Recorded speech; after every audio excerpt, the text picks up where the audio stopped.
Siddapura Chatra enterprises ಮಾಲಕ ಉದಯ Chatra September 17ರಂದು ಮನೆಯಲ್ಲಿ ನೇಣು ಬಿಗಿದುಕೊಂಡು ಆತ್ಮಹತ್ಯೆ ಮಾಡಿಕೊಂಡಿದ್ದಾರೆ.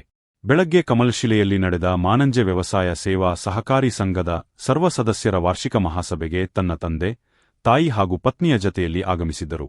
ಬಳಿಕ ಅವರನ್ನು ಮಹಾಸಭೆಯಲ್ಲಿ ಬಿಟ್ಟು ಸಿದ್ದಾಪುರದಲ್ಲಿರುವ ಛಾತ್ರ ಎಂಟರ್ಪ್ರೈಸಸ್ ಹೋಗುವುದಾಗಿ ಹೇಳಿ ಹೊರಟಿದ್ದರು.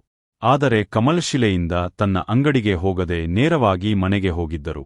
ಮಹಡಿ ಮೇಲಿನ ಕೋಣೆಗೆ ತೆರಳಿ ಫ್ಯಾನಿನ ಕ್ಯೊಕ್ಕೆಗೆ ನೈಲಾನ್ ಹಗ್ಗದಿಂದ ನೇಣು ಬಿಗಿದುಕೊಂಡು ಆತ್ಮಹತ್ಯೆ ಮಾಡಿಕೊಂಡಿದ್ದಾರೆ. ಉದಯ ಛಾತ್ರ ಅವರು ಮೃದು ಭಾಷಿಗರಾಗಿದ್ದು ಎಲ್ಲರೊಂದಿಗೆ ಚೆನ್ನಾಗಿ ಬೆರೆಯುತ್ತಿದ್ದರು. ಛಾತ್ರ ಎಂಟರ್ಪ್ರೈಸಸ್ ಚೆನ್ನಾಗಿ ವ್ಯವಹಾರ ನಡೆಯುತ್ತಿತ್ತು. ಆರ್ಥಿಕ ಪರಿಸ್ಥಿತಿ ಉತ್ತಮವಾಗಿತ್ತು. ಆತ್ಮಹತ್ಯೆಗೆ ಕಾರಣ ತಿಳಿದು ಬಂದಿಲ್ಲ.